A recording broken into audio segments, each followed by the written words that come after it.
வாக்கு பிரிவதன் காரணமாக திமுக அதன் கூட்டணி 200 இடங்களில் வெற்றி வரும். மிகப்பெரிய வெற்றி இந்த தேர்தல் சட்டமன்ற தேர்தல் அடையும். ஆனால் எதுக்கு அப்படி இருக்கின்ற பொழுது எடப்பாடி என்ன சொல்றாரு, 200 தொகுதி மேலே நாங்களும் வெற்றி பெறுவோங்க. அது மோடியும் அமித்ஷா சொன்னாங்க. நானும் புது ஃபேக்டரை வந்து எனக்கு டிவிக்கு வந்திருக்கு, விஜய் வந்திருக்காரு. விஜய் யாருடைய வாக்கு அதிகமாக பிரிக்கும்? ஏடிஎம்கே வாக்கு தான் பிரிக்கிறாரு. அப்போ அதே மாதிரி சீமான் வாக்காக பிரிக்கிறாரு. அப்போ இந்த மாதிரி பார்க்கின்ற பொழுது என்னன்னாக்க ஏடிஎம்கே சீமான் திமுக எதிர்ப்பு வாக்கு பிரிக்க மாட்டாரா? அந்த கேள்வியில் திமுக வாக்கு பிரியாது. பிஜேபி தலையிட்டு 2 மாதங்களில் ஏதாவது நிறுத்திடுவாங்களோ என்ற அடிப்படையில் நம்முடைய தமிழ்நாட்டு முதலமைச்சர் வந்து ஒரு தெளிவான சரியான முடிவு எடுத்து உடனடியாக கோடை காலத்துக்கான சிறப்பு நிதியோடு சேர்த்து 5000. இன்னைக்கு வந்து அந்த அதிமுக மேல நம்பிக்கை இல்லை. பல இதை பிரிஞ்சுட்டாங்க. எடப்பாடி மேல நம்பிக்கை இல்லை. கூட்டம் வருது, கூட்டம் திரட்டுற கூட்டம் தானே. அவங்கள பணம் இருக்கு, திரட்டுறாங்க. எந்த ஒரு காலகட்டத்திலும் பிஜேபியோட கூட்டணி நிறுத்துவாங்க இல்லையா? ஆனா அந்த இதை வந்து நிலையை வந்து ஏன் எடப்பாடி மாத்தினாரு? எடப்பாடியே சொன்னாரா இல்லையா? எடப்பாடியே நான் வந்து பிஜேபியோட கூட்டணி வைக்க மாட்டேன்னு சொன்னாரா இல்லையா? பார்த்தீங்கன்னா தளி தொகுதியில் அவர் எல்லா வல்லவனுங்கிற மாதிரி தளி ராமச்சந்திரன் அது தேர்தல் காலம்னா அந்த தேர்தல் காலத்தில் வந்து சரியாக இருக்காரு. பல்வேறு விதமான அந்த சர்ச்சைகள் இருந்தாலும் கூட அதுக்கு களத்தில் வந்துட்டா வந்து அவர் போன்று செயல்படணுங்கிற விஷயம். மக்கள் செல்வாக்குள்ள தலைவர், இன்னைக்கு வந்து அந்த பகுதி மக்கள் மத்தியில் ராமச்சந்திரன் மிகவும் பாப்புலரான ஒரு லீடர். பிஜேபிக்கே அவர் பயம் வந்துடும். நம்ம அதிகமான இடங்களில் போட்டு டெபாசிட் காலியாகக்கூடாது, குறைவான இடங்களில் போட்டி போடலாம், அதனால அவங்கள்ட்ட தள்ளி விட்டுருவோம். அவங்க தள்ளி விட்டுருக்கலாம்.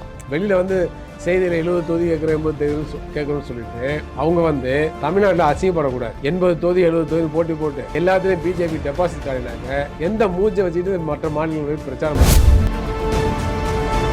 அது வந்து மார்க்சிஸ்ட் கம்யூனிஸ்ட் கட்சி கிடைத்திருக்கிற 5 தொகுதிகளில் ஒரு தொகுதியில் வந்து பெண் வேட்பாளருக்கு வாய்ப்பு. இந்திய கம்யூனிஸ்ட் கட்சியில் அது கூட இல்லை. அதை பார்த்தீங்கன்னா 33% என்பது நம்ம வந்து ஒவ்வொரு செயல்பாட்டில் நமக்கு கிடைக்கிற வாய்ப்புகள்லேயே அதை வந்து காட்ட வேண்டிய கட்டாயத்தில் நாம் இருக்கோம். இந்த குறைபாடை வந்து கொஞ்சம் இந்த மார்க்சிஸ்ட் கம்யூனிஸ்ட் கட்சி அதை நிவர்த்தி பண்ணிட்டாங்க.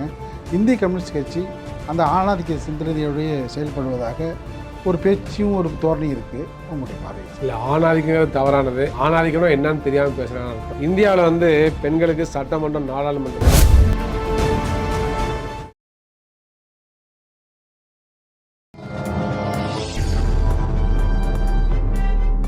பத்திரிகை.com நேயர்களுக்கு இனிய வணக்கம்.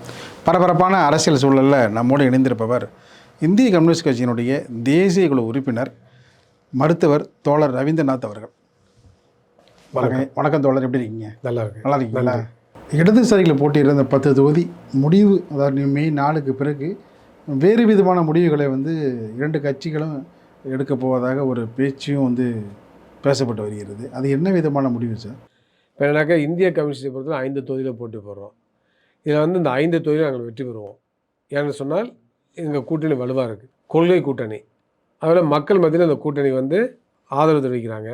அது முக்கியமான காரணம் வந்து என்னன்னாக்கா திராவிட முன்னேற்ற கழக அரசு செய்த பல்வேறு நலத்திட்டங்கள். அந்த நலத்திட்டங்கள் வந்து மக்கள்கிட்ட நல்லா ரீச் ஆகிருக்கு, குறிப்பாக பெண்கள்கிட்ட ரீச் ஆகிருக்கு. இப்போ வந்து கலைஞர் மகளிர் உதவி திட்டம், உரிமை திட்டம் தொகை, அந்த தொகையை பொறுத்த மட்டும் பிஜேபி தலையிட்டு இந்த 2 மாதங்களில் ஏதாவது நிறுத்திடுவாங்களோ என்ற அடிப்படையில் நம்முடைய தமிழ்நாட்டு முதலமைச்சர் வந்து ஒரு தெளிவான சரியான முடிவு எடுத்து உடனடியாக கோடை காலத்துக்கான சிறப்பு நிதியோடு சேர்த்து 5000 ரூபா கொடுத்துருக்காரு. மாற்றுத்திறனாளிகளுக்கான நிதி உதவியை அதிகப்படுத்தியிருக்காங்க. இது வந்து ரொம்ப மிக முக்கியமான ஒரு திட்டம். அப்போ இது வந்து மக்கள்கிட்ட வந்து ரீச் ஆகிருக்கு. குறிப்பாக பெண்கள் மத்தியில் வந்து மிகப்பெரிய அளவுக்கு மகிழ்ச்சியை வந்து கொடுத்துருக்குன்னு பார்க்க வேண்டிய அவசியம் இருக்குது. அதுபோல் இன்றைக்கி வந்து பள்ளிகளில் வந்து 5ஆம் வரை படிக்கக்கூடிய மாணவர்களுக்கு, அரசு பள்ளி மாணவர்களுக்கு காலை உணவு திட்டம், அந்த உணவு திட்டம் நல்லா ரீச் ஆகிருக்கு. ஏன்னா ஏழை குழந்தைங்க காலையில் சாப்பிட முடியாது, ஸ்கூலுக்கு வர்றாங்க. அப்போ காலை நேரத்தில் உணவு திட்டங்கிறப்ப அது மிகப்பெரிய அளவுக்கு வரவேற்பை பெற்றிருக்கு. அதேபோல் வந்து அரசு பள்ளி மாணவர்களுக்கு 7.5 விழுக்காடு இடஒதுக்கீடு ஏற்கனவே மருத்துவக் கல்லூரியில் கொடுத்தாங்க. மருத்துவக் கல்லூரி இல்லாத தொழிற்கல்வியிலும் கொடுக்குறாங்க.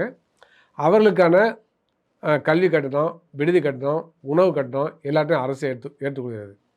அப்போ தமிழ்நாட்டில் இந்த 4 ஆண்டுகளில் ஏறத்தாழ 49,000க்கும் மேற்பட்ட மாணவர்கள் வந்து அரசு பள்ளி மாணவர்கள் பயனடைஞ்சிருக்காங்க. அது ஒரு மிகப்பெரிய திட்டம். அந்த திட்டம் நல்ல ரீச் ஆகிருக்கு. அதேபோல் கல்லூரி மாணவர்கள் லேப்டாப் கொடுக்குற விஷயம் அதே அவங்க செஞ்சுருக்காங்க. இந்த மாதிரி பார்த்திங்கன்னா ஏராளமான திட்டங்கள், நலத்திட்டங்களை வந்து செஞ்சுருக்காங்க. அப்புறம் நகர பேருந்துகளில் வந்து பெண்களுக்கு இலவச பயணம், கட்டணமில்லா பயணம், இது வந்து பார்த்தீங்கன்னாக்கா பெண்கள் வந்து எந்த நேரத்துலையும் நினச்ச இடத்துக்கு வந்து கட்டணம் இல்லாமல் போக முடியுது. அதில் குறிப்பாக பார்த்தீங்கன்னாக்கா வேலை செய்யக்கூடியவங்க, சுயமாக தொழில் செய்யக்கூடியவங்க, கூலி தொழிலாளர்கள் இவங்கெல்லாம் வந்து மிகப்பெரிய அளவுக்கு பயனடைஞ்சிருக்காங்க. அப்போ இது போன்ற பல திட்டங்கள் வந்து மக்கள் மத்தியில் ரீச் ஆகிருக்கு. அப்போ அந்த அடிப்படையில் திராவிட முன்னேற்ற கழகத்திற்கும் அதில் அங்கே வைத்து அந்த கூட்டணியில் இடம்பெற்று போட்டியிடக்கூடிய கட்சிகளுக்கும் வெற்றி வாய்ப்பு பிரகாசமாக இருக்குது என்று பார்க்க வேண்டிய அவசியம் இருக்குது. அதேபோல் நாங்கள் தனிப்பட்ட முறையில் பார்த்தீங்கன்னா தொடர்ந்து நாங்கள் வந்து வெற்றி பெறக்கூடிய தொகுதி, திருத்துறைப்பூண்டி நாங்கள் வெற்றி பெறக்கூடிய தொகுதி. நீண்ட காலமாக இங்கே வந்து சட்டமன்ற உறுப்பினர் தொடர்ந்து இருக்கிறோம். கூடுதலாக பார்த்தீங்கன்னா தளி தொகுதியில் அவர் எல்லா வல்லவனுக்கு வல்லவனுங்கிற மாரி தளி ராமச்சந்திரன் அது தேர்தல் காலம்னா அந்த தேர்தல் காலத்தில் வந்து சரியாக இருக்கார். பல்வேறு விதமான வேறு விதமான அவர் மீதான அந்த சர்ச்சைகள் இருந்தாலும் கூட அதுக்கு களத்தில் வந்துட்டால் வந்து அவர் போன்று செயல்படணுங்கிற விஷயம். மக்கள் செல்வாக்குள்ள தலைவர், மக்கள் செல்வாக்குள்ள தலைவர். இன்றைக்கி வந்து அந்த பகுதி மக்கள் மத்தியில் ராமச்சந்திரன் மிகவும் பாப்புலரான ஒரு லீடர். சுயேட்சையாக அப்போ அந்த அடிப்படையில் சுயேட்சையாலும் ஜெயிக்கக்கூடிய ஒரு இது இருக்குது, சூழல் இருக்குது. அப்போ அந்த அடிப்படையில் நிச்சயமாக தலையில் வந்து வெற்றி பெறுவோம். இல்லை அது போன்ற அதே மாதிரி பார்த்தீங்கன்னா அது போன்ற ஒரு தேர்தல் யுக்தி வந்து திருத்துறைப்பூண்டி தேர்தல் யுக்தி வந்து இப்போ தளி ராமச்சந்திரன் பண்ணுற சட்டப்பேரவை உறுப்பினர்கள் எடுக்கிற இந்த தேர்தல் யுக்தி வந்து இனி வரும் காலத்தில் இடதுசாரிகளுக்கு அது அவசியம் தேவையா? அந்த தேர்தல் யுக்தி அந்த இல்லை அவர் யுக்தின்னு சொல்ல முடியாது. கம்யூனிஸ்ட் கட்சியும் வலுவாக இருக்குது. அப்போ அந்த அடிப்படையில் திட்டமிட்டு செயல்படுறாங்க. இப்போ வந்து பார்த்திங்கன்னா பவானி சாகர் தொகுதி அங்கே நாங்கள் வலுவாக இருக்கிறோம். எல்லா இடத்துலையும் நாங்கள் வந்து பூத் ஏஜென்ட் போட்டிருக்கோம். அதே மாதிரி நல்ல ஒரு கட்டமைப்பு உருவாக்கியிருக்கோம். ஆயிரக்கணக்கான கேடர்ஸ் இருக்காங்க, முன்னேற ஊழியர் இருக்காங்க. அப்போ அதையெல்லாம் வைத்து பார்க்கின்ற பொழுது நாங்கள் வந்து நிச்சயமாக அங்கே வந்து வெற்றி பெற முடியுங்கிறது தான். ஸ்ரீவில்லிபுத்தூர் எங்களுடைய ட்ரெடிஷ்னல் தொகுதி தான். இப்போ அண்மையில் சில புள்ளிவரங்கள்லாம் படித்தேன், ஒப்பீனியன் போல்லாம் பார்த்தோம். பார்க்குறப்ப 47 விழுக்காடு மக்கள் வாக்காளர்கள் வந்து ஸ்ரீவில்லிபுத்தூரில் எங்களுடைய வேட்பாளரை ஆதரிக்கிறதா சொல்லி செய்தியெலாம் வந்திருக்கு. அப்போ ஸ்ரீவில்லிபுத்தூரிலும் கண்டிப்பாக நாங்கள் வந்து வெற்றி பெறுவோம். அதனால் எங்களுடைய தொகுதி எல்லாமே வெற்றி வாய்ப்பு மிகவும் பிரகாசமாக இருக்குங்கிறத பார்க்கணும். திருப்பூர் வடக்கு, திருத்துறைப்பூண்டி. திருப்பூர் வடக்கு எங்களுடைய தளம், திருப்பூருங்கிறது எங்களுடைய தளம். அப்போ திருப்பூருங்களில் நாங்கள் நிச்சயமாக வெற்றி பெறுவோம். தொழிலாளர்கள் நிறைந்த பகுதி. உள்ளாட்சி தேர்தலில் மிகப்பெரிய அளவுக்கு வெற்றி எங்கள் அடைஞ்சிருக்கோம். அதிகமான வாக்குகள் பெற்றிருக்கோம். பார்லிமெண்ட் எலெக்ஷன் தொகுதியில் அதிகமான வாக்குகள் நாங்கள் பெற்றிருக்கின்றோம். எனவே அந்த அடிப்படையில் திருப்பூரில் எங்களுடைய வேட்பாளர் எம் ரவி என்ற எம் சுப்பிரமணியன் அவர்கள் மகத்தான வெற்றியை பெறுவார். மார்க்சிஸ்ட் கம்யூனிஸ்ட் கட்சி போட்டியிடுற அதாவது பார்த்திங்கன்னா திருவொற்றியூர், அது கடற்கரை சார்ந்து மீனவர்கள் அதிகமாக இருக்கிற ஒரு பகுதி திருவொற்றியூர். அந்த தொகுதியை வந்து நகர்பகுதியில் மார்க்சிஸ்ட் கம்யூனிஸ்ட் கட்சி வாங்கியிருக்கிறாங்க தொகுதி உடன்பாட்டில். எந்த நம்பிக்கையில் வந்து திருவொற்றியூரில் இல்லை கேட்டு தான் வாங்கியிருக்கிறாங்க. ஏற்கனவே சென்னையில் பல இடங்களில் வந்து வெற்றி பெற்று அவங்க வந்து எம்எல்ஏக்கள் சட்டமன்ற உறுப்பினர் இருந்திருக்காங்க. அதனால் வந்து பெரம்பூரில் ஏற்கனவே வெற்றி பெற்றாங்க. ஆமாம் இருந்திருக்காங்கல்ல, பீமாராவில் வந்திருக்காருல்ல, உங்களுக்கு மகேந்திரன், எஸ்கே மகேந்திரன் இருந்திருக்காரு, இந்த மாதிரி பல பேர் இருந்திருக்காங்க, சவுந்தரராஜன் இருந்திருக்காரு, இந்த மாதிரி பல பேர் இருந்திருக்காங்க. அதனால் வந்து அவங்க வந்து பெரம்பூருக்கு ரொம்ப சென்னையை ஒட்டிய தொகுதியில் தானே, சென்னையில் உள்ள தொகுதியில் தானே அது. அதனால் அந்த அடிப்படையில் அதை வாங்கியிருக்காங்க. அப்போ நிச்சயமாக தொழிலாளர்கள் நிறைந்த தொகுதி வந்து பெரம்பூர் தான். உழைக்கும் மக்கள் நிறைந்த தொகுதிங்கிறப்ப வெற்றி வாய்ப்புகள் பிரகாசமாக இருக்குது, வெற்றி வாய்ப்பு வந்து அதிகமாக இருக்குது. அதனால் மார்க்சிஸ்ட் கம்யூனிஸ்ட் கட்சியும் போட்டியிடக்கூடிய 5 தொகுதியிலே வெற்றி பெறும் என்பதுதான் ஆணித்தரமான கருத்து. அதான் யதார்த்தமான உண்மை. அதனால் இந்த முறை வந்து அவங்க இல்லை வாக்கு பிரிவு, நீங்கள் வந்து வெறும் தளங்கள் கட்சி அப்படின்லாம் பார்க்காதீங்க. ஒரு அரசியல் போக்கு இருக்குல்ல, அரசியல் நிலைமை இருக்கு இல்லையா, வாக்கு பிரிவு இல்லையா. நீங்கள் புது ஃபேக்டராக வந்து எனக்கு டிவிக்கு வந்திருக்கு, விஜய் வந்திருக்காரு. விஜய் யாருடைய வாக்கு அதிகமாக பிரிப்பார்? ஏடிஎம்கே வாக்கை தான் பிரிக்கிறார். அப்போ அதே மாதிரி சீமான் வாக்கை பிரிக்கிறாரு. அப்போ இந்த மாதிரி பார்க்கின்ற பொழுது என்னன்னாக்க, இல்லை ஏடிஎம்கே சீமான் திமுக எதிர்ப்பு வாக்கு பிரிக்க மாட்டாரா? அந்த கேள்வி இல்லை, திமுக வாக்கு பிரியாது, திமுக வாக்கு பிரியாது, கம்யூனிஸ்ட் வாக்கு பிரியாது. எப்படி நீங்கள் ரிசல்ட் வரணும் பாருங்க. இல்லை ஏன்னா இடதுசாரிகள் வாக்கு போவாது. இல்லை திமுக வாக்கு பிரிக்க மாட்டாங்க. திமுகவும் கொள்கை உறுதி உள்ள கட்சி. அது ட்ரெடிஷ்னலாக வந்து அவங்களுக்கு ஓட்டு போகிறவங்க மாற மாட்டாங்க. உதயசூரியன் தான் போடுவாங்க. இன்னும் சொல்ல போனால் ரெட்டலைக்கு தான் போடுவாங்க. ஆனால் இன்றைக்கி வந்து அந்த அதிமுக மேலே நம்பிக்கை இல்லை மக்களுக்கு. பல இதை பிரிஞ்சுட்டாங்க. எடப்பாடி மேலே நம்பிக்கை இல்லை. ஆனால் பிரச்சாரத்தில் அவ்வளோ கூட்டம் வருது சார். கூட்டம் வருது, கூட்டம் திரட்டுற கூட்டம் தானே. அவங்கள பணம் இருக்குது, திரட்டுறாங்க. அதே முன்னால் கடந்த காலத்தில் ஒப்பிடுகின்ற பொழுது கூட்டம்லாம் பெரிய அளவான கூட்டம்னு சொல்ல முடியாது. அப்போ வந்து பல அணிகளாக பிரிஞ்சுருக்கிறாங்க, நம்பிக்கை இல்லை. கடைசியாக ஜெயலலிதா அம்மா வந்து எந்த ஒரு காலகட்டத்திலும் பிஜேபியோட கூட்டணியில் சொன்னாங்களா இல்லையா? சொன்னாங்க. ஆனால் அந்த இதை வந்து நிலையை வந்து ஏன் எடப்பாடி மாற்றினாரு? எடப்பாடியே சொன்னாரா இல்லையா? எடப்பாடியே நான் வந்து பிஜேபியோட கூட்டணி வைக்க மாட்டேன்னு சொன்னாரா இல்லையா? ஜெயக்குமார் சொன்னார்ல, என்னுடைய கோட்டை போயிடுச்சு, தகர்ந்து போச்சு, காரணம் மைனாரிட்டி ஓட்டை இழந்துட்டேன்னு சொன்னார் இல்லையா? அப்போ ஒரு மன்னர்மா இருந்தேன், என்னுடைய வாய்ப்பு போயிடுச்சு அவரே சொன்னார் இல்லையா? அப்போ என்ன முடிசூடா மன்னராக இருந்தேன்னு சொன்னார். 2 வருஷத்துக்கு முன்னாடி வந்த நிலைமை அது. இன்னைக்கு என்ன சூழலுங்கிறது இப்போ என்னன்னாக்கா என்ன தெரியுமா நிலைமை? எடப்பாடி பேசுகிற கூட்டத்தில் பிஜேபி கூடிய காணமே, எங்கேயாச்சும் பார்த்துருக்கீங்களா நீங்கள் சொல்லுங்கள். அப்போ அதுக்கடுத்து நான் என்ன சொல்ல வரேன்னாக்கா, இன்றைக்கு வந்து அந்த மாதிரி வாக்கு பிரிவதன் காரணமாக திமுக அதன் கூட்டணி 200 இடங்களில் வெற்றி வரும். மிகப்பெரிய வெற்றி இந்த தேர்தல், சட்டமன்ற தேர்தல் அடையும். ஆனால் அப்படி இருக்கின்ற பொழுது எடப்பாடி என்ன சொல்றாரு, 200 தொகுதி மேலே நாங்களும் வெற்றி பெறுவோங்கிறாரு. அது மோடியும் அமித்ஷா சொன்ன மாதிரி 400 கணக்கு. எடப்பாடி மோடி 400 வெற்றி வரும், 230 வந்து இருந்துச்சுல்ல. இது அது கூட வராது. சரிங்களா? எடப்பாடி கனவு காண்கின்றார், கனவு காண்கின்ற உரிமை வந்து அவருக்கு இருக்குது. இந்த தேர்தலுக்கு வந்து அதிமுக இருக்காது, எடப்பாடி இருக்க மாட்டார். எடப்பாடியா அப்படின்னு பிஜேபி கேட்கும். அதிமுக முழுசாக வந்து பிஜேபி விழுங்கிடும். இல்லை அதுக்கு அந்த நிதிஷ்குமாரை பார்க்குறோம்ல, பல மாநிலங்களை பார்க்குறோம்ல. அதான் இப்போ நாட்டுக்காக முதல்ல உங்கள் கட்சியை காப்பாற்றிக்கிங்க. அதிமுக கட்சியே காப்பாற்ற முடியாத நிலைமை எனக்கு ஏற்பட போகுது. இப்போ ஏற்பட்டு இருக்கு. ஆடு கழுத்து நீட்டுற மாதிரி எடப்பாடி கழுத்தை நீட்டு நிற்கிறாரு. இதுதான் இப்போ நடந்துகிட்டு இருக்கு. ஆனால் இது போன்ற பேச்சுக்களுக்கு இடப்பங்கீட்டில் முற்றுப்புள்ளி வச்சுட்டாரு.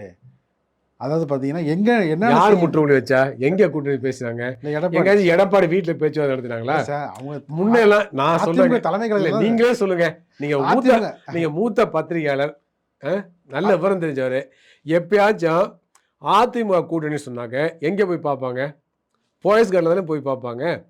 அதிமுக தலைமை எங்கேயோ அங்கே தானே போய் பார்ப்பாங்க. அங்கே தானே கூட்டணி முடிவாகும், அங்கே தானே ஒப்பந்தம் கையெழுத்து போடுவாங்க. இதெல்லாம் அப்படி தான் நடந்திருக்கு. ஆனால் எதுக்கு டெல்லிக்கு போனார் எடப்பாடி கூட்டணி பேசுகிறதுக்கு? எங்கேயாச்சும் வந்து கூட்டணி பேச்சுவார்த்தை வந்து எடப்பாடி நடுவில் உட்காந்துருந்தாரா? அதுக்கான மரியாதை கிடச்சிதா? அதிமுக தலைமை காலத்தில் மிரட்டாங்க, கையெழுத்து போட்டு வந்துட்டார், அவ்வளோதான். சரியா? இல்லை சார், இடங்களில் வந்து 70 இடங்கள் 60 இடங்கள் பேசப்பட்ட நிலையில் 27 இடத்துல வச்சு அதுக்கு ஒரு முற்றுப்புள்ளி வச்சிருக்காருல்ல, நம்ம அதையும் பார்க்கணும்ல. அது என்ன நம்மளுக்கு நடந்தது தெரியாது, வேறு ஏதாச்சும் கணக்கு பண்ணியிருப்பாங்க. நான் என்ன சொல்கிறேன், ஏன்னா அவங்களுக்கே பிஜேபிக்கே ஒரு பயம் வந்துருக்கும். நம்ம அதிகமான இடங்களில் போட்டு டெபாசிட் காலியாகக்கூடாது, குறைவான இடங்களில் போட்டி போடலாம், அதனால் அவங்கள்ட்ட தள்ளி விட்டுருவோம். அவங்க தள்ளி விட்டுருக்கலாம். வெளியில் வந்து செய்தியில் 70 தொகுதி கேட்குறோம், 80 தொகுதி கேட்குறோன்னு சொல்லிட்டு அவங்க வந்து தமிழ்நாட்டில் அசிங்கப்படக்கூடாது. 80 தொகுதி 70 தொகுதி போட்டி போட்டு எல்லாத்துலேயும் பிஜேபி டெபாசிட் காலினாக்க எந்த மூச்சை வச்சுட்டு மற்ற மாநிலங்கள் போய் பிரச்சாரம் பண்ணுவாங்க? நாங்கள் வலிமையாக இருக்கிறோம் இப்படி சொல்லுவாங்க. மீண்டும் பிஜேபி எழுகிறதே தாமரை மலர்கிறது எப்படி சொல்ல முடியாது? அது சொல்ல முடியாதுல்ல. அப்போ அதன் காரணமாக இருக்கலாம். அதுக்கான அந்த மாதிரி பல பிரச்சனைகள் இருக்குது, இஷ்யூ இருக்குது. இப்போ கேரளா போல் வந்து வெஸ்ட் பெங்காலில் இப்போ மீண்டும் வந்து அங்கே மீட்டுருவாக்கம் பண்ணுறதில் இடதுசாரிகள் மீண்டும் ஒரு முயற்சி எடுக்குமா, இல்லை வந்து இந்த இடம் தொடர்ந்து இங்கே மட்டும் இல்லை, எல்லா இடங்களையும் எடுத்துகிட்டு தான் இருக்கிறோம், பல நாடுகளையும் எடுத்துகிட்டு தான் இருக்கிறோம். இன்னும் சொல்லப்போனால் சோவியத் யூனியன் சிதறண்ட பிறகு இன்றைக்கி வந்து ரஷ்ய கம்யூனிஸ்ட் கட்சி மீண்டும் ரஷ்யாவில் கம்யூனிஸ்ட் ஆட்சி வர்றதுக்காக முயற்சி பண்ணுறாங்க. அதுலேருந்து பிரிந்து போன நாடுகளும் கூட அந்தந்த நாட்டில் உள்ள கம்யூனிஸ்ட் கட்சி அதுக்காக போராடுறாங்க. அப்போ வந்து உலகம் எதிர்காலத்தில் கம்யூனிசம் தான், அதை நோக்கி தான் பயணிக்குது. அதனால் கம்யூனிஸ்ட் சமூகம் உலகம் முழுவதும் அமைக்கப்படுகின்ற வரை யாரும் கம்யூனிஸ்டில் எதுவுமே செய்ய முடியாது. அப்போ எவ்வளோ சில செட்பேக் வராலாம் சொல்ல முடியாது. அப்போ அந்த செட்பேக்லேருந்து கம்யூனிஸ்ட் வந்து மீண்டும் மீண்டும் தான் செய்வாங்க. முதலாளி தொழிலாளர் இருக்கிறப்ப எல்லா நாடுகளையும் முதலாளிகளுக்கு எதிராக தொழிலாளிகள் போராடுகின்ற பொழுது அந்த தொழிலாளி வர்க்கத்துக்கு நலனை பாதுகாப்பதற்கான கட்சியாக, அந்த தொழிலாளி வர்க்கத்துக்கான கருத்தாயுதமாக மார்க்சியமும் கம்யூனிஸ்டும் இருந்தே தீரும். அதனால் வந்து இது உலகம் முழுவதும் இருக்கக்கூடிய ஒரு பிரச்சனை. அதனால் உலகம் முழுவதுமே கம்யூனிஸ்ட் யாரும் அழிக்க முடியாது, யாரும் ஒழிக்க முடியாது. இன்னும் சொல்லுவோம், டொனால்ட் ட்ரம்ப்பு டெய்லி கம்யூனிஸ்ட் எதிர்ப்பு தான் கற்கிறாரு. வேறு நாடுகளை சேர்ந்த கம்யூனிஸ்ட் கட்சியோ அதோடைய வெகுமக்கள் அமைப்பில் செயல்பட்டவங்க அமெரிக்காவுக்கு வரக்கூடாதுன்னு சொன்னார். சரிங்களா? ஆனால் நியூயார்க் மேயர் ஒரு இடதுசாரி ஜெயிச்சிட்டாரா இல்லையா? அங்கே மிகப்பெரிய அடியாள டொனால்ட் ட்ரம்ப்புக்கு. அதேமாதிரி நியூயார்க்கில் ஒரு வார்டு கவுன்சிலராக ஒரு கம்யூனிஸ்ட் பெண்மணி ஜெயிச்சிட்டாங்களா இல்லையா? இன்றைக்கி அமெரிக்காவில் மிகப்பெரிய அளவு கம்யூனிஸ்ட் கட்சி வந்து வலுவாக வளர்ந்துட்டுருக்கு. பல குழுக்கள் இருக்கிறாங்க, இல்லைன்னு சொல்ல முடியாது. ஆனாலும் கூட அங்கே கம்யூனிஸ்ட் கட்சியில் அதிகமான இளைஞர்கள் வந்து அமெரிக்காவில் வர்றாங்க. அப்போ இது உலகம் முழுவதும் நம்ம பார்க்குறோம். அதே போல் நீங்கள் பார்த்தீங்கன்னாக்கா மெக்சிகோ, அமெரிக்கா கீழே உள்ள மெக்சிகோவில் இடதுசாரி தான் ஆட்சி நடத்துகிறாங்க, ஒரு பெண்மணி தான் பிரசிடெண்ட்டாக இருக்கிறாங்க. அப்போ இதெல்லாம் வந்து பார்க்க வேண்டிய அவசியம் இருக்குது. அதே போலவே இன்றைக்கு வந்து சில செட்பேக் இருக்காங்க, இல்லைன்னு சொல்ல முடியாது. அதுலேருந்து மீண்டு வருவோம். மேற்கு வங்கத்தில் என்ன காரணங்கள் என்பதெல்லாம் நாங்கள் வந்து பரிசீலித்து அந்த தவறுகளிலிருந்து நாங்கள் பல படிப்பினைகளை பெற்று மீண்டும் இடதுசாரிகள் ஆட்சி வருவதற்கான முயற்சியில் பண்ணுறோம். அப்போ எதிர்காலத்தில் மீண்டும் இடதுசாரிகள் அங்கே ஆட்சி வருவாங்க. அங்கே மட்டும் இல்லை, இந்தியா முழுவதுமே இடதுசாரிகளுக்கு தான் எதிர்காலம். இடதுசாரிகள் ஆட்சி அமைப்போம் இந்தியாவில். அதுக்கான காலச்சூழல் வரும். அதை நாங்கள் போராடிட்டு தான் இருப்போம். அதாவது வந்து மார்க்சிஸ்ட் கம்யூனிஸ்ட் கட்சி கிடைத்திருக்கிற 5 தொகுதிகளில் ஒரு தொகுதியில் வந்து பெண் வேட்பாளருக்கு வாய்ப்பு கொடுத்துருக்காங்க. இந்திய கம்யூனிஸ்ட் கட்சியில் அது கூட இல்லை. அதை பார்த்திங்கன்னா 33% என்பது நம்ம வந்து ஒவ்வொரு செயல்பாட்டிலும் நமக்கு கிடைக்கிற வாய்ப்புகள்லேயும் அதை வந்து காட்ட வேண்டிய கட்டாயத்தில் நாம் இருக்கிறோம். இந்த குறைபாடை வந்து கொஞ்சம் வந்து மார்க்சிஸ்ட் கம்யூனிஸ்ட் கட்சி அதை நிவர்த்தி பண்ணிட்டாங்க. இந்திய கம்யூனிஸ்ட் கட்சி அந்த ஆணாதிக்க சிந்தனையோடைய செயல்படுவதாக ஒரு பேச்சும் ஒரு தோரணையும் இருக்குது. உங்களுடைய பார்வை? இல்லை, ஆணாதிக்கங்கிறது தவறானது. ஆணாதிக்கம்னா என்னன்னு தெரியாமல் பேசுகிறான்னு அர்த்தம். இந்தியாவில் வந்து பெண்களுக்கு சட்டமன்றம் நாடாளுமன்றத்தில் 33 விழுக்காடு இடஒதுக்கீடு கொடுக்கணுங்கிறத தொடர்ந்து வலியுறுத்தவங்க கீதா முகர்ஜி தான். அவங்க யாருன்னா எங்கள் கட்சியோட எம்பி, மேற்கு வங்கத்தை சேர்ந்தவங்க. அவங்க இந்திய மாத தேசிய சம்மேளனத்தில் பொதுச் செயலாளர் இருந்தாங்க கீதா முகர்ஜி. அவங்க தான் முதல்ல இந்த மசோதாவை அவங்க வந்து நாடாளுமன்றத்தில் கொண்டு வந்தாங்க. அப்போ 33 விழுக்காடு இடஒதுக்கீடு கொண்டு வரணுங்கிறதுக்காகவே மூல காரணமாக இருந்தது இந்திய கம்யூனிஸ்ட் கட்சியும் இந்திய மாத தேசிய சம்மேளனமும். இன்னும் சொல்லப்போனால் எங்களுடைய கட்சியை சேர்ந்த ஒரு பெண் எம்பி தான். அதை நீங்கள் மறந்துவிடக்கூடாது. அப்போ அதுக்கு பிறகு தமிழ்நாட்டில் இந்த தேர்தலில் 5 தொகுதி தான் கிடச்சிருக்கு. 5 தொகுதியில் ஒரு பெண் வேட்பாளரை நாங்கள் போடவில்லை என்பது வருத்தமான விஷயம்தான். ஆனாலும் கூட எனக்கு சில இடங்களில் அதுக்கான சூழல் அமையலை, இந்த தேர்தல் சூழல் அமையலை. ஆனால் எதிர்காலத்தில் அதுக்கான வாய்ப்பு நிறையா கொடுப்போம். நிச்சயமாக எதிர்காலத்தில் வந்து பெண்களுக்கான வாய்ப்பும் இந்திய கம்யூனிஸ்ட் சார்பாக வழங்கப்படுங்கிறத மாற்றுக்கிறது கிடையாது. அதனால் சில நேரங்களில் கம்யூனிஸ்ட் கட்சி மட்டும் இல்லை, பல்வேறு கட்சிகளே வந்து இந்த சூழல் இருக்குது, இல்லைன்னு சொல்ல முடியாது. ஏன்னா 5 தொகுதியிலையும் வெற்றி வாய்ப்பு பெற வேண்டும். எந்த தொகுதி கொடுக்குறாங்க, அங்கே எப்படி கேடர் இருக்காங்களா பொறுத்தெல்லாம் இருக்குது. அதெல்லாம் பார்க்க வேண்டிய அவசியம் இருக்குது. அந்த அடிப்படையில் இந்த முறை கொடுக்கப்பட முடியவில்லை. அது வருத்தமாக தான் இருக்குது. ஆனால் எதிர்காலத்தில் அது மாதிரி பிரச்சனைகள் வராது. நிச்சயமாக இந்திய கம்யூனிஸ்ட் கட்சி பெண்களுக்கு உரிய முக்கியத்துவத்தை கொடுக்கும் என்பதை தெரிவித்துக் கொள்கிறேன். கிராமப்புறம் சார்ந்து இருக்கிற தொகுதிகளை இந்த முறை விடுத்துவிட்டு 2 இடதுசாரிகளும் வந்து கொஞ்சம் வந்து புறநகர் பகுதிகள் அடங்கிய தொகுதிகளை வந்து மையப்படுத்தி வாங்கிவிட்டீர்களோ? இல்லை, அப்படி சொல்ல முடியாது. கீழ்வேலூர் வந்து கிராமப்புறம் இருந்த தொகுதி இல்லை, தலையும் கிராமப்புறம் தானே, திருத்திரப்பள்ளி கிராமப்புறம் தானே, ஸ்ரீலிபுத்தூர் கிராமப்புறம் தானே, பவானிசாகர் கிராமப்புறம் தானே. அப்போ எங்களுக்கு திருப்பூர் வடக்கு மட்டும்தான் நகர்ப்புறம்னு சொல்லலாம். ஸ்ரீவில்லிபுத்தூர் உங்களுக்கு வந்து அதனால் நகர்ப்புறமாக கிராமப்புறமாங்கிறது முக்கியம் இல்லை. சட்டமன்ற தேர்தலில் நாங்கள் பல தொகுதியில் கேட்டோம். அவங்க சில இதெல்லாம் பேச்சுவார்த்தை நடத்தினோம். அந்த அடிப்படையில் 5 தொகுதிகள் கொடுக்கப்பட்டிருக்கு. எங்களுடைய தளம் எங்களுடைய வெற்றி வாய்ப்பு பார்த்து நாங்கள் கொடுத்துருக்குறோம். அப்போ அதுதான் முக்கியமாக பார்க்கணும். அதுக்கு நகர்ப்புறத்தில் தொகுதி கொடுத்தா நாங்கள் என்ன வேண்டாம்னு சொல்ல போகிறோம்? சென்னை மாநகராட்சி போன்ற நாங்கள் கேட்கல, அவ்வளோதான். ஏன்னா எங்களுடைய தளம் வலுவான இடம் எது என்று பார்த்து நாங்கள் வந்து 5 தொகுதி மட்டும் என்கின்ற பொழுது அந்த ப்ரையாரிட்டி அடிப்படையில் எதில் நின்னால் கண்டிப்பாக ஜெயிக்க முடியும் அப்படியே வெற்றி வாய்ப்பு பார்த்து நாங்கள் தொகுதியில் கொடுத்தோம். அந்த அடிப்படையில் பெற்றிருக்கோம். குறிப்பாக வந்து பார்த்தீங்கன்னா எங்களை பொறுத்த மட்டும் மிக முக்கியமான பிரச்சனை பார்க்குறது, பல முறை நாங்கள் சொல்கிற மாதிரி பிஜேபியை ஒன்றிய ஆட்சியிலிருந்து அகற்ற வேண்டும் என்பது தான். எனவே அந்த அடிப்படையில் தமிழ்நாட்டில் இந்தியாவிலையும் இடதுசாரி மதச்சார்பற்ற ஜனநாயக சக்தியை வலுப்படுத்த வேண்டும் என்பது தான். அப்போ தமிழ்நாட்டிலையும் தொடர்ந்து இடதுசாரி ஜனநாயக மதச்சார்பற்ற சக்தியுடைய அணி சேர்க்கை வந்து வலுப்படுத்தும். அதை நோக்கி எங்களோட பயணம் இருக்கும். அதே சமயத்தில் தமிழ்நாட்டு மக்களுடைய உழைக்கும் மக்களுடைய கோரிக்கைகளை நிறைவேற்றுவதற்காக, உரிமைகளை பாதுகாப்பதற்காக கம்யூனிஸ்ட் கட்சி உறுதியாக சட்டமன்றத்தில் உள்ளேயும் வெளியேயும் போராடும் என்பதை உங்களுடைய நிலை. நிகழ்ச்சி பங்கேற்றுள்ள கருத்தில் தெரிவித்தமைக்கு இதே எனது நன்றி சார். நன்றி, வணக்கம்.